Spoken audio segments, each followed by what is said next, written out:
ආයුබෝවන් මේ වීඩියෝව නරඹන අසන සියලු දෙනාට අනන්ත බුදුගුණ බලයෙන් යහපතක්ම වේවා කියා මුලින්ම ප්‍රාර්ථනා කරනවා.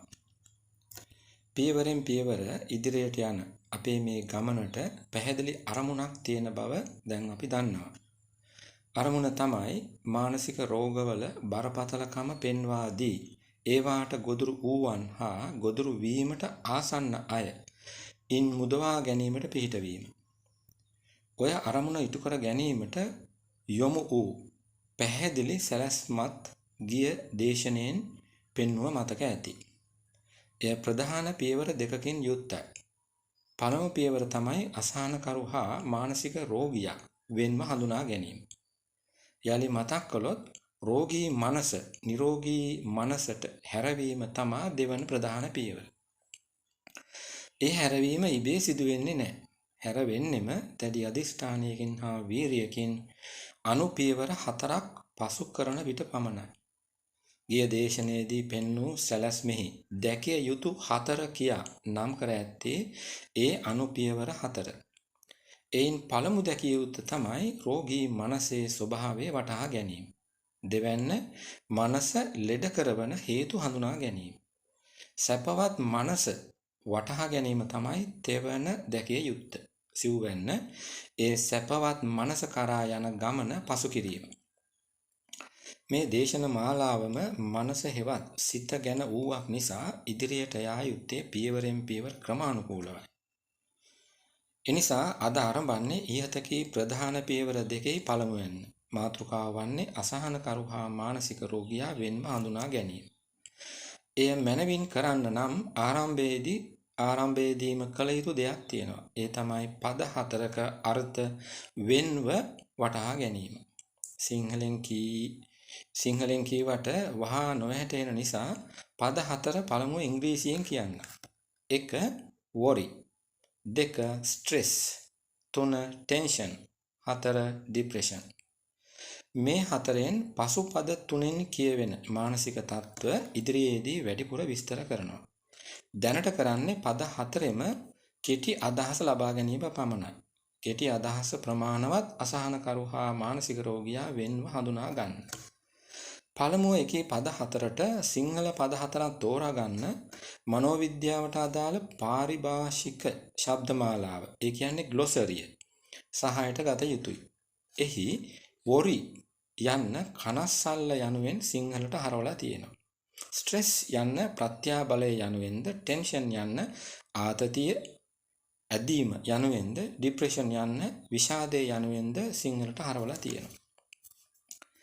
මෙරට මනෝවිද්‍යාඥයින් සේම මනෝවෛද්‍යවරුන්ද ඉහත පද 4ෙන් ස්ට්‍රෙස් හා ටෙන්ෂන් යන දෙක සම්බන්ධයෙන් දරන මත ගැන මෙතනදී යමක් කිව යුතුයි.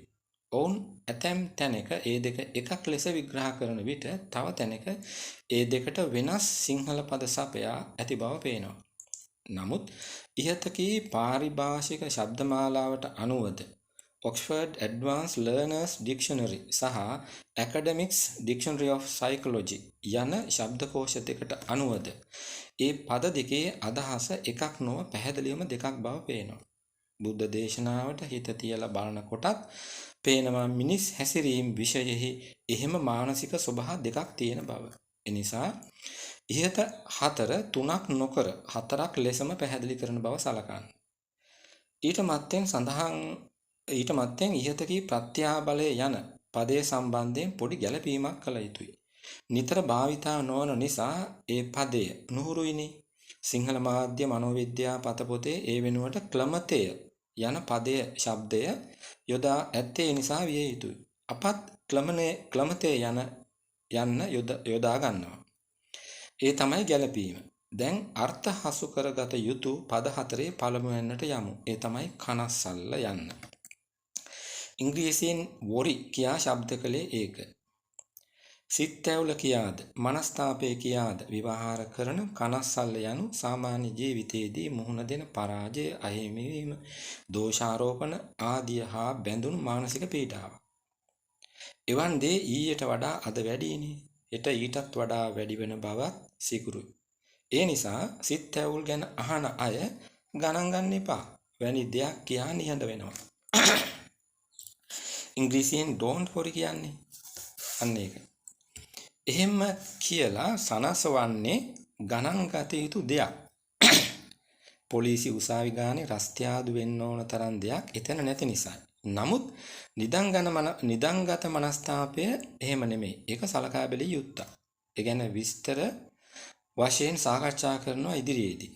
තෝරාගත් පද 4 දෙවැන්න දැන්. ඒ තමයි ක්ලමතේ යන්න. ඉංග්‍රීසියෙන් ස්ට්‍රෙස් කියා ශබ්ද කළේ අන්න ඒක. ඊටාම කෙටියෙන් කියවොත් අනපේක්ෂිත හදිසි බරපතල ව්‍යසනයකට මුහුණ දෙන ඇසිල්ලෙහිදී පුද්ගලයාගේ සිත කය දක්වන කම්පන සහගත ප්‍රතික්‍රියාව තමයි ක්ලමතේ කියන්නේ. නිදසුනක් ගමු. කෙනෙක් තව කෙනෙක් සමග කතා කරමින් පාරේ යන විට ඉදිරියෙන් ආ වාහනයක් ළඟම තියෙන ලයිට් කණුවේ හැප්පෙනවා විශාල සද්දයක් පිට කරමින්. අර දෙන්නගේ රියැක්ෂන් මොන වගේ වෙන්න පුළුවන්ද? සමහර විට අධික ගැස්මකින් ෂණිකව පැත්තකට පනින්න හෝ වීසි වෙන්න පුළුවන්. පපුව දඩ ගාලා ගැහෙනවමයි. තොලකට විතරක් නෙමෙයි මුළු ඇඟමත් බෙවුලන්න පුළුවන්. දාඩිය දාන්න ගනි. මේ ෂණික ලක්ෂණ හිසේ කැක්කුම, වමනේ යාම, දැඩි වෙහෙස, කෑම අරුචිය, නිදිමත, මස්පිඩු හා හන්දි වේදනා ආදී පසු ලක්ෂණ ලෙස ක්‍රමානුකූලව මතුවෙන්න පුළුවන්. නමුත් මේ ලක්ෂණ සියල්ලම වුවත් කාලය සමග පහව යනවා. ඕක තමයි ක්ලමතේ ස්වභාවය. ඔය ස්වභාවය එන්නේ හදිසි අනතුරු, දූපුතුන්ගේ අකල් මරණ, ඇසීම් ආදී නරක පැත්තෙන් පමණක් නෙමෙයි. ඊටාම ඉහළින් විභාග සමත් වීම, කාලයක් දැඩි ආයාසයෙන් හඹාගේ ඉලක්කයකට හදිසියේ ළඟා වූ බව දැන ගැනීම වැනි යහපත් දේ නිසාත් ක්ලමතේ ඇති වෙන්න පුළුවන්. එතකොටත් ඊට කී ලක්ෂණ සියල්ල එළියට පණී කියලා කියන්න බෑ. නමුත් කීපයක් හරි පණින්න පුළුවන්. බෞද්ධ දර්ශනයට හිත තියලා අති සියුම් ලෙසින් වෙනස කීවොත් නරක පැත්තේ ක්ලමතය ගෙන එන්නේ ද්වේෂය කියන හේතුව මුල් වෙලා. හොඳ පැත්තේ ක්ලමතය ගෙන එන්නේ ලෝභය කියන හේතුව මුල් වෙලා. ඔය දෙකින් දෝෂය මුල් වෙලා සිදුවන ක්ලමතය බොහෝ දෙනෙක් යලි යලිත් අත්දකිනවා. ඉංග්‍රීසියෙන් කියනවා re-experience කරනවා කියලා. ඒ කියන්නේ අර සිද්ධිය නැවත නැවත මතකෙන් ආවර්ජනය කර බලන එක. දින සති නෙමෙයි මාස අවුරුදු ගණන්. ඒ කියන re-experience එක සිද්ධ වුණොත් තමයි සංකුලතා එකතු වෙමින් ඒක හැරෙනවා මානසික රෝගයකට. අන්න ඒ රෝගය තමයි නූතන මනෝවිද්‍යාවේදී පශ්චාත් ව්‍යසන ක්ලමත අක්‍රමිකතාවය කියලා හඳුන්වන්නේ. ඉංග්‍රීසියෙන් කියන post traumatic stress disorder කියලා. ඒ ඉංග්‍රීසි පද 4 මුල් ලකුරු එක්කොට PTSD කියලාත් කියනවා. ඔන්න දැන් පුළුවන් ස්ට්‍රෙස් හෙවත් ක්ලමතය කියන මානසික ස්වභාවය මත සාමාන්‍ය කෙනා, අසහනකරු හා මානසික රෝගියා කියන තුන් දෙනා වෙන්ව හඳුනා ගන්න. මෙතෙක් කළ පැහැදිලි කිරීමට අනුව ක්ලමත අත්දැකීමෙන් මිදී ඊතා ඉක්මනින් දෛනික ජීවිතයට පත්වන කෙනා සාමාන්‍ය කෙනෙක්.